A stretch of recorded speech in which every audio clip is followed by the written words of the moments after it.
السلام عليكم ورحمة الله وبركاته. بسم الله الرحمن الرحيم. الحمد لله رب العالمين وبه نستعين وأصلي وأسلم على خاتم الأنبياء والمرسلين نبينا محمد وعلى آله وأصحابه وأتباعه إلى يوم الدين. اللهم لا علم لنا إلا ما علمتنا إنك أنت العليم الحكيم. اللهم علمنا ما ينفعنا وانفعنا بما علمتنا. اللهم إنا نعوذ بك من علم لا ينفع ومن عين لا تدمع ومن قلب لا يخشع ومن بطن لا يشبع ومن دعاء لا يسمع. All praises are due to Allah subhanahu wa ta'ala. Blessings and salutations upon Muhammad sallallahu alayhi wa sallam. Blessings upon all his companions before illustrious imams, all those who have followed Muhammad sallallahu alayhi wa sallam, those who are following him, and those who will follow him until the day of Qiyamah. O Allah, we ask you to grant us knowledge that is beneficial, and we ask you to benefit us from whatever knowledge you have granted us. Ya Allah, we seek your protection from having eyes that will not cry for your sake, from having a heart that will not tremble in fear of you, and from having a stomach that will not be content, and from making a dua to you that you will not accept. Ameen. Honored ulama, beloved brothers, dearest sisters and listeners, at the time of Adam alayhi salatu wassalam, we know that he was removed from Jannah and he was instructed to come onto this earth together with his wife Hawa alayhi salatu wassalam and Iblis, Shaitan, the devil. What had happened is Hawa alayhi salatu wassalam gave birth 20 times. Each time she delivered twins, a boy and a girl. And they were allowed to marry the brothers and sisters on condition that they were not born in the same womb together. That was the Sharia of Adam alayhi salatu wasalam.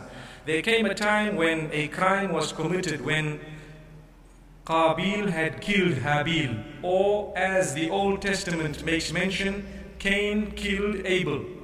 This was one of the first crimes that were committed. Shaitan had taught Qabil how to commit this murder.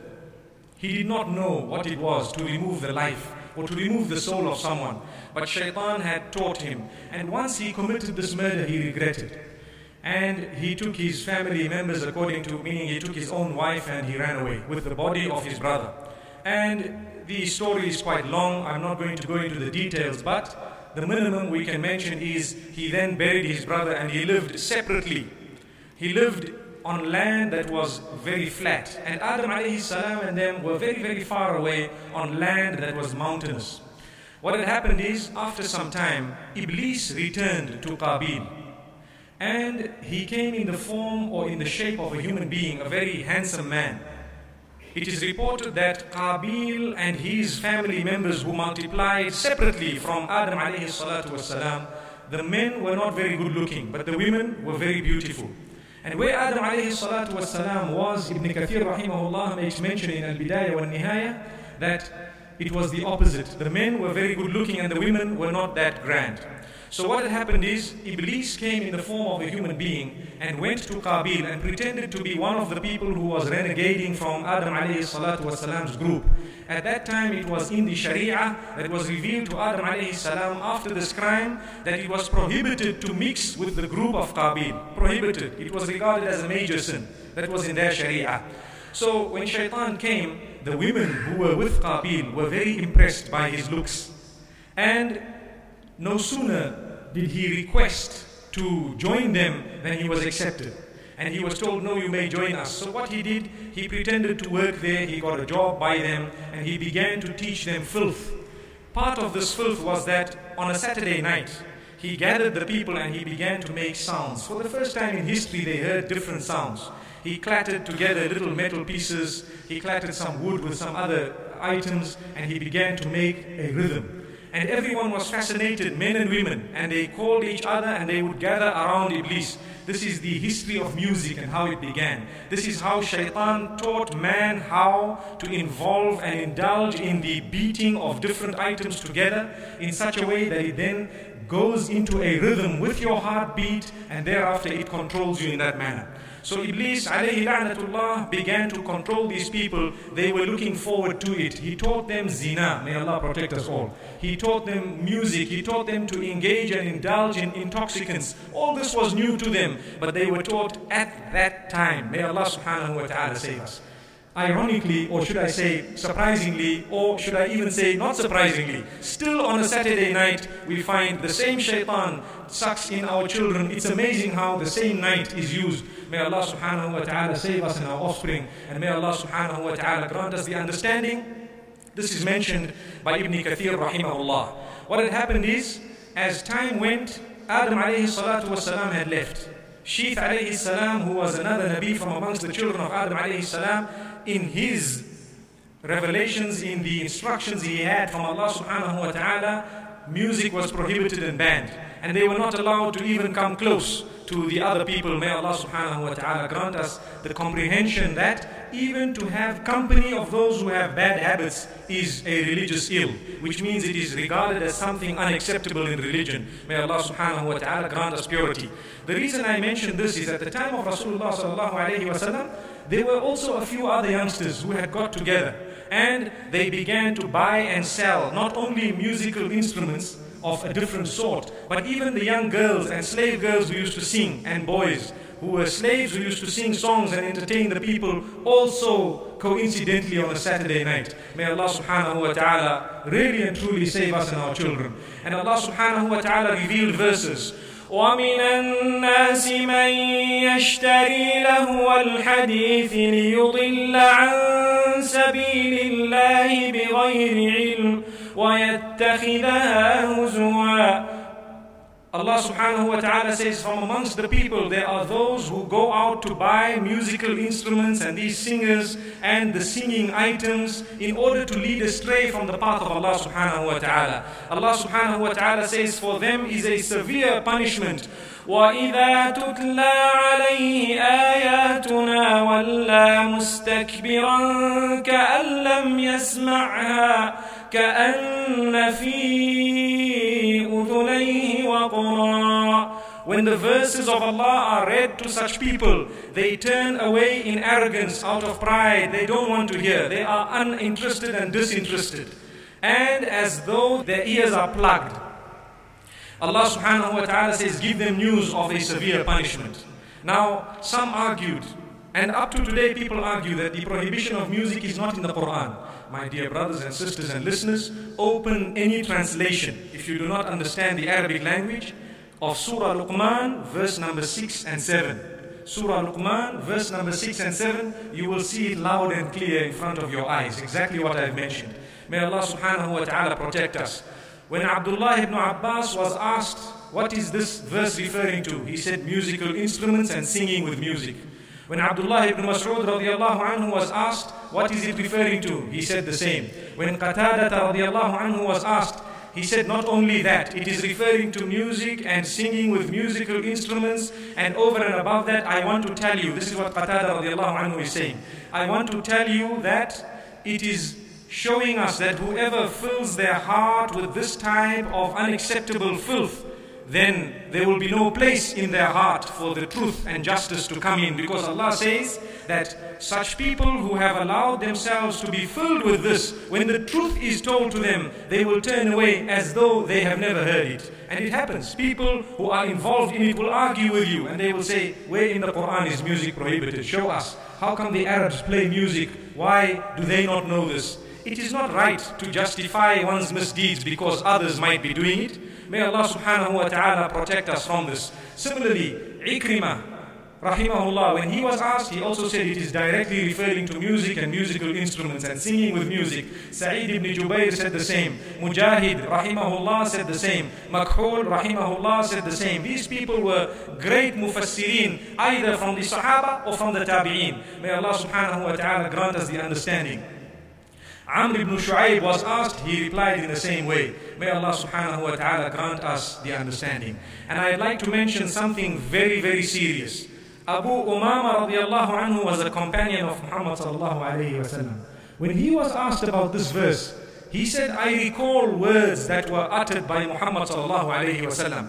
He said, it is prohibited to learn music and singing with music. Prohibited.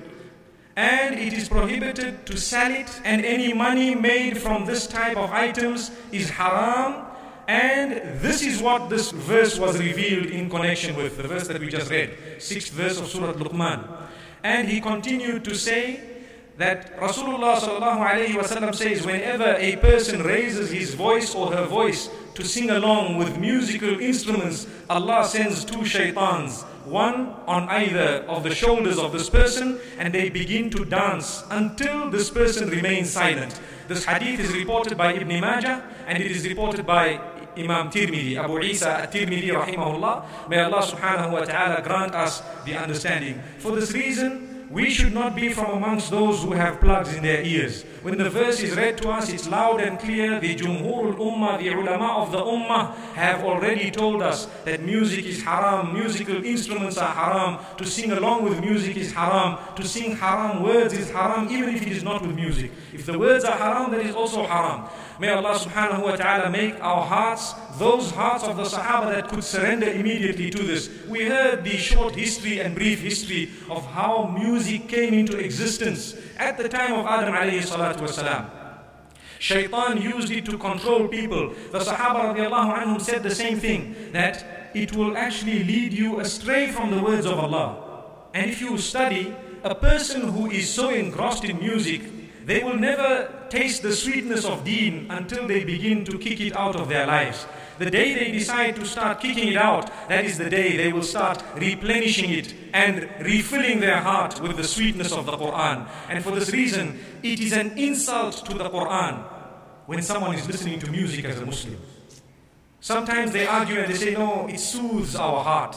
When Allah subhanahu wa ta'ala says, الذين آمنوا وتطمئن قلوبهم بذكر الله ألا بذكر الله تطمئن القلوب. Those who truly believe and they find comfort of their hearts in the remembrance of Allah, the recitation of the Quran and the dhikr of Allah subhanahu wa ta'ala. Allah says, for indeed in the recitation of the Quran and in the remembrance of Allah subhanahu wa ta'ala is comfort for the hearts that would like that comfort. May Allah comfort our hearts. If you are looking for something slow to soothe your heart, go out and hunt for Quranic recitation that is slow. You want a faster recitation to soothe the pace of your heartbeat, you will find those who read faster.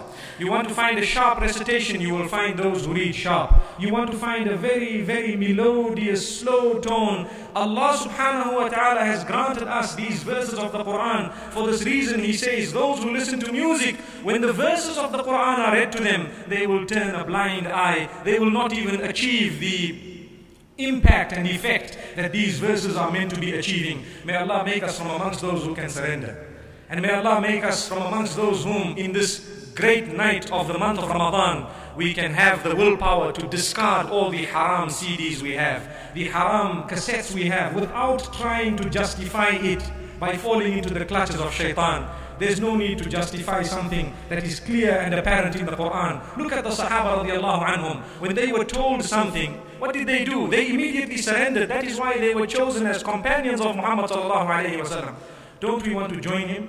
Don't we want to join him on the day of Qiyamah? Wherein a hadith of Rasulullah sallallahu alayhi wa sallam says, Inni jalisul lakum ala al-hawd. I am going to be seated waiting for you at the pond on the day of Qiyamah. I have been promised a pond. We all know Hawdul Kawthar, that pond which is called Al-Kawthar. He is going to wait for us. And he tells us, I will recognize you that you are from my ummah by the shine on your faces and the places that you have been washing 5 times a day for wudu.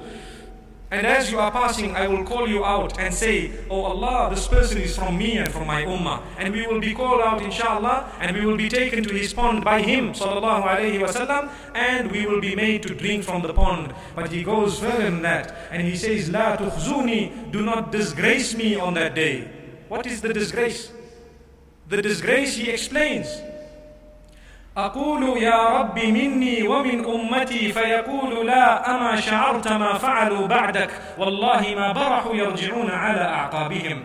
I call out one of you having recognized you and I say, oh Allah, this is from me and from my ummah. Let them come and drink from the pond. And Allah subhanahu wa ta'ala says, no, you don't know what they have done after you left. They continue turning away from what you taught them. And Allah subhanahu wa ta'ala creates a barrier between the two. May Allah not do that to us. What a disgrace it will be. We don't want to be the people who will result in this disgrace. May Allah subhanahu wa ta'ala save us. May He truly make us from amongst those who can surrender. For indeed, If we surrender, we will be from amongst the companions of Muhammad sallallahu alayhi wa sallam in the akhirah.